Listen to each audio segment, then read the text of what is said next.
나는 전능하신 아버지 하나님 천지의 창조주를 믿습니다. 나는 그의 유일하신 아들 우리 주 예수 그리스도를 믿습니다. 그는 성령으로 잉태되어 동정녀 마리아에게서 나시고 본디오 빌라도에게 고난을 받아 십자가에 못 박혀 죽으시고 장사된 지 사흘 만에 죽은 자 가운데서 다시 살아나셨으며 하늘에 오르시어 전능하신 아버지 하나님 우편에 앉아 계시다가 거기로부터 살아있는 자와 죽은 자를 심판하러 오십니다. 나는 성령을 믿으며 거룩한 공교회와 성도의 교제와 죄를 용서받는 것과 몸의 부활과 영생을 믿습니다. 아멘. 2021년 8월 31일 월요일, 오늘을 여는 말씀 본문은 고린도후서 12장 1절에서 10절까지입니다. 제 성경으로는 신약 299쪽입니다. 고린도후서 12장 1절에서 10절까지의 말씀을 다 같이 합독하시겠습니다. 무익하나마 내가 부득불 자랑하노니 주의 환상과 계시를 말하리라. 내가 그리스도 안에 있는 한 사람을 아노니 그는 14년 전에 셋째 하늘에 이끌려 간 자라. 그가 몸 안에 있었는지 몸 밖에 있었는지 나는 모르거니와 하나님은 아시느니라. 내가 이런 사람을 아노니 그가 몸 안에 있었는지 몸 밖에 있었는지 나는 모르거니와 하나님은 아시느니라. 그가 낙원으로 이끌려가서 말로 표현할 수 없는 말을 들었으니 사람이 가히 이르지 못할 말이로다. 내가 이런 사람을 위하여 자랑하겠으나 나를 위하여는 약한 것들 외에 자랑하지 아니하리라. 내가 만일 자랑하고자 하여도 어리석은 자가 되지 아니할 것은 내가 참말을 함이라. 그러나 누가 나를 보는 바와 내게 듣는 바에 지나치게 생각할까 두려워하여 그만두노라. 여러 계시를 받은 것이 지극히 크므로 너무 자만하지 않게 하시려고 내 육체의 가시 곧 사탄의 사자를 주셨으니 이는 나를 쳐서 너무 자만하지 않게 하려 하심이라.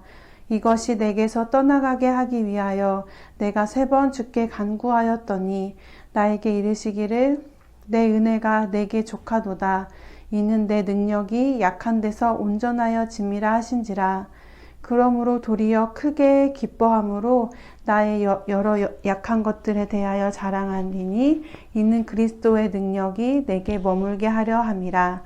그러므로 내가 그리스도를 위하여 약한 것들과 능욕과 궁핍과 박해와 곤고를 기뻐하노니 이는 내가 약한 그때에 강함이라. 아멘. 오늘을 여는 말씀으로 한 주를 시작하는 에바다 성도님들을 환영합니다. 어제 주일 말씀을 통해 바울은 자신의 고난과 시험을 자랑한 이야기를 들었습니다. 육적인 것을 자랑하는 거짓 교사와 달리 바울은 자신의 연약함을 자랑했습니다.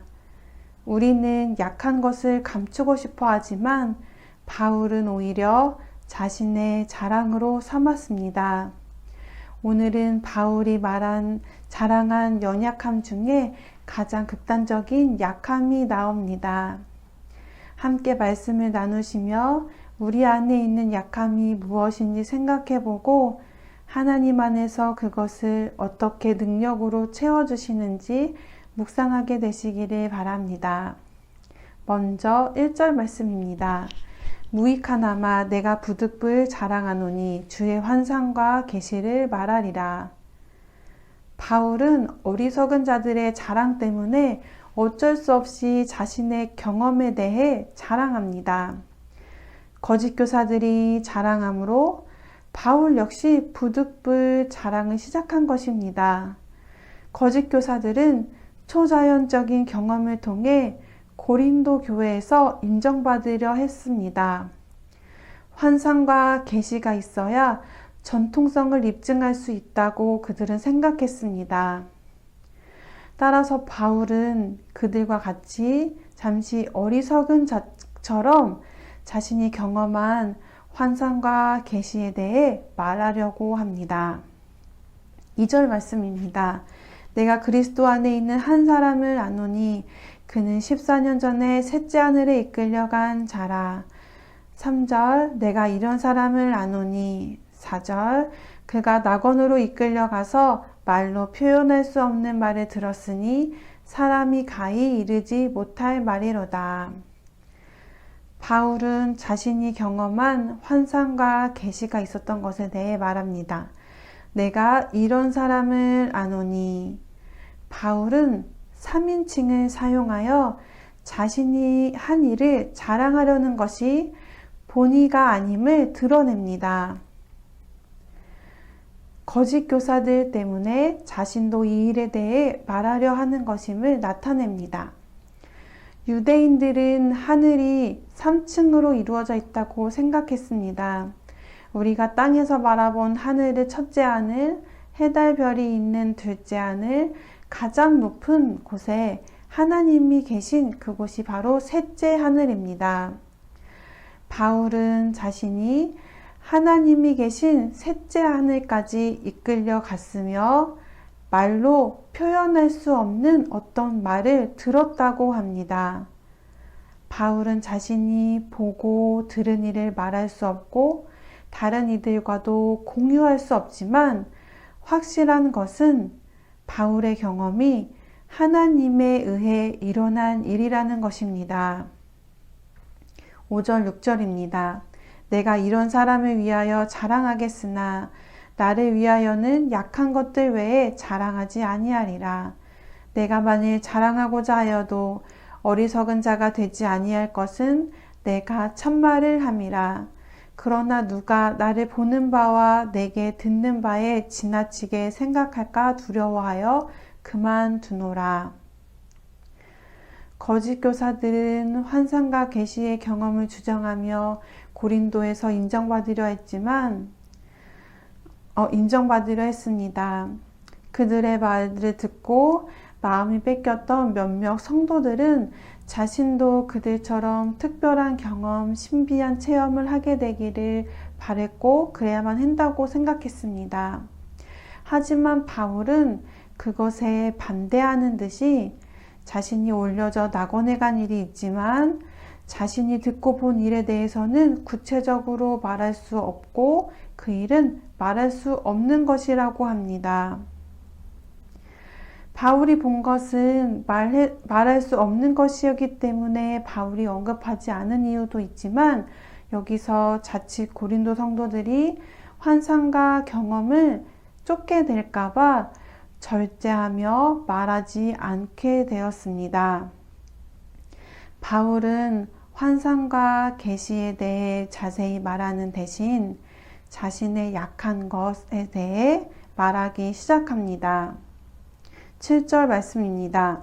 여러 계시를 받은 것이 지극히 크므로 너무 자만하지 않게 하시려고 내 육체의 가시 곧 사탄의 사자를 주셨으니 이는 나를 쳐서 너무 자만하지 않게 하려 하심이라. 바울은 환상이 내용이 없는 환상 이야기를 한 다음 치유가 없는 치유 이야기를 들려줍니다. 바울에게는 육체에 가시가 있었습니다. 바울이 환상을 경험할 때 하나님에 의해 이끌려져서 경험했듯 바울에 있는 육체 또한 하나님께서 바울에게 주신 것이었습니다.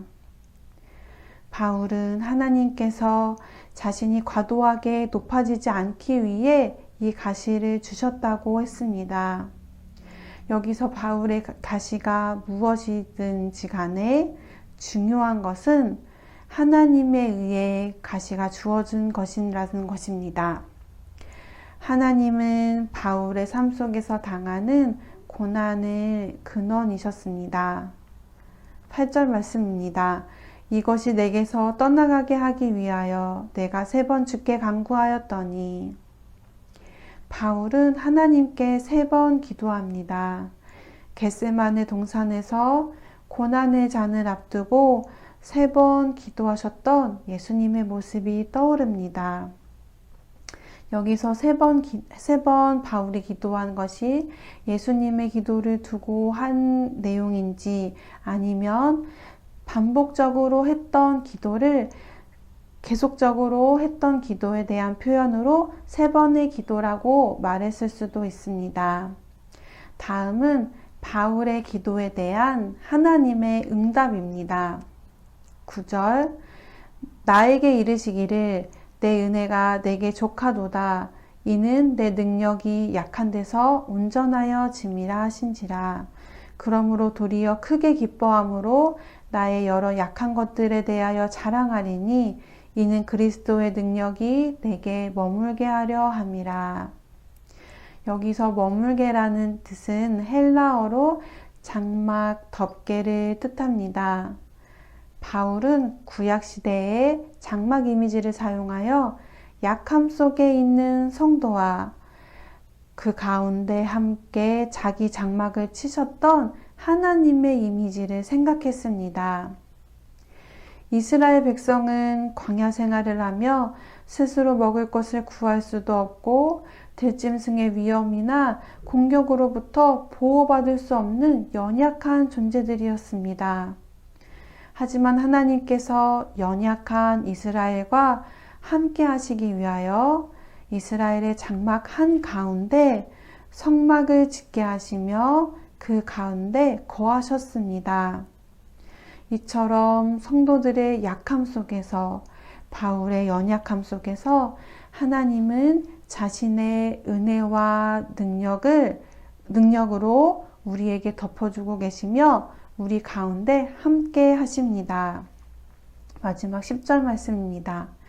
그러므로 내가 그리스도를 위하여 약한 것들과 능욕과 궁핍과 박해와 곤고를 기뻐하노니 이는 내가 약한 그때에 강함이라. 바울은 약한 그때에 도리어 기뻐하며 자랑할 수 있는 것이 약한 가운데 함께 계시고 능력이 되시는 예수님 때문이라고 말합니다. 바울은 자신의 약함이 아니라 강한 때임을 알게 되었고, 그렇기 때문에 자신의 약함을 기뻐한다고 고백합니다. 오늘 말씀을 기억하시면서 함께 기도하시겠습니다. 바울을 비롯하여 성경의 여러 인물들이 중에서 그들이 하나님의 일을 할 수 있었던 이유는 그들이 연약한 사람들이었기 때문이었습니다. 연약한 가운데 하나님의 능력을 덧입히시며 하나님께서 그들을 통해 일하셨고 역사하셨기 때문입니다. 오늘 우리도 우리의 연약함을 부끄러워하지 않고 기뻐하며 자랑하며 받아들일 수 있게 되기를 바랍니다. 하나님, 나에게는 이런 약함이 있습니다. 육적인 약함뿐만 아니라 내면에는 이런저런 아픔과 연약함이 있습니다. 환경이 연약할 때도 있습니다. 주님, 이런 우리와 함께 해주시고 함께 하시는 주님을 깨닫고 알 수 있게 해주십시오 라고 첫 번째 기도 제목으로 함께 기도하시겠습니다. 그리고 바울이 자신이 낙원에 이끌려갔던 특별한 체험을 조심스럽게 이야기했던 것을 떠올리시며 기도하시겠습니다. 그는 자랑할 때에, 자신의 경험을 이야기할 때에 절제하는 태도가 있었습니다. 우리가 신앙생활을 하며 깨닫고 느낀 것들을 나눌 때 우리도 우리의 경험보다 주님을 더 높이게 되기를 원합니다. 나의 경험을 말하느라 나의 경험을 더 높이며 주님을 낮추게 되지 않기를 원합니다. 신비한 체험보다 우리를 놀라운 일들로 이끌어 가시는 주님을 날마다 더 크게 생각하게 되기를 원합니다. 꼭 환상과 계시처럼 특별한 눈에 보이는 것이 아니더라도 우리 삶 가운데 행하시며 이끄시는 주님을 언제나 기억하며 일상적인 오늘 하루도 특별한 은혜 가운데 인도함 받기를 기도하신 후 가정과 교회와 나라와 세계를 위해 기도하신 후 주기도문으로 모든 순서를 마치겠습니다.